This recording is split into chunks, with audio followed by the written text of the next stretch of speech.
বন্ধুরা এবার আমরা যে অঙ্কটি করব সেটি হচ্ছে x প্লাস 2/x = 3 হলে x³ প্লাস 8/x³ সমান কত। এখানে 4টি অপশন রয়েছে, ক নম্বরে 1 এবং খ নম্বরে 8 এবং গ নম্বরে 9 এবং ঘ নম্বরে 16। এক্স্যাক্টলি আমাদের কোনটি সঠিক উত্তর সেটি আমরা বের করার জন্য আমরা এখন অঙ্কটি করব। তো এখানে দেওয়া আছে হচ্ছে x প্লাস 2/x = 3। এখন অঙ্কটি কি সেটা আমরা দেখব। x³ plus 8/x³। তো এখানে কি করব, x এর উপরে কিউব দেব, তাহলে x³ হবে, এখানে 2 এর উপর কিউব দিলে 8 হবে, আর বাই x এর উপর কিউব দিলে x³ হবে, তাহলে 2/x এর উপরে কিউব দিলাম। তাহলে এখানে a বলতে x, b মানে 2/x, b মানে 2/x আর a মানে x। তো a³ প্লাস b³ সূত্রটি আমরা এখানে দেখে নেব একটু। এই সূত্রটা আমাদের মুখস্থ রাখতে হবে, না হলে এই অঙ্কটি করতে পারবো না। a³ প্লাস b³ এর সূত্র হচ্ছে a plus b all cube minus 3ab into a plus b। এই যে সূত্রটি আমি লিখলাম, এই সূত্রটি যদি না জানি তাহলে আমরা এই অঙ্কটা করতে পারবো না।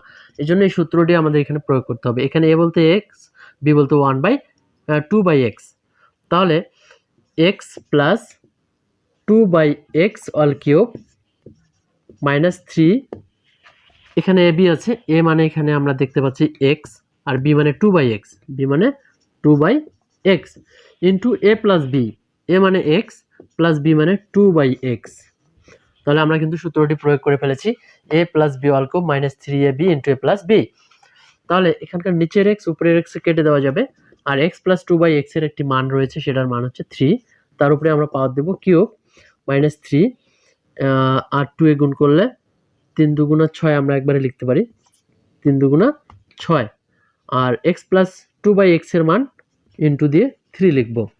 তাহলে 3 এর উপর কিউব মানে 27 মাইনাস 3 6 18, 3 6 18। তাহলে 27 থেকে 18 বাদ দিলে অ্যান্সার আসবে 9। তাহলে অ্যান্সার আসলো কত, 9। এখানে তাহলে কোন অপশনটি রাইট, এখানকার গ নাম্বার অ্যান্সারটি রাইট। তো আশা করি বুঝতে পারছো, কারণ 3 এর উপর কিউব মানে 3টি 3 গুণ করতে হবে, 3টা 3 গুণ করলে আমরা একটু দেখব 3 গুণন 3 গুণন 3, অনেকে এটা বুঝতে পারে না, মনে করে 3 3 9, কিন্তু আসলে না। 3 এর উপর কিউব আছে, তার মানে হচ্ছে 3 বার 3 গুণ করতে হবে, 3 গুণন 3 গুণন 3। তাহলে 3 3 9, 3 লো 27, এই জন্য এখানে 27 মাইনাস 18। তো 27 মাইনাস 18 হলে 9 হয়। এক্স্যাক্টলি অপশনটি আমরা পেয়ে গেছি, গ নাম্বার প্রশ্নের উত্তরটি হচ্ছে গ নাম্বার।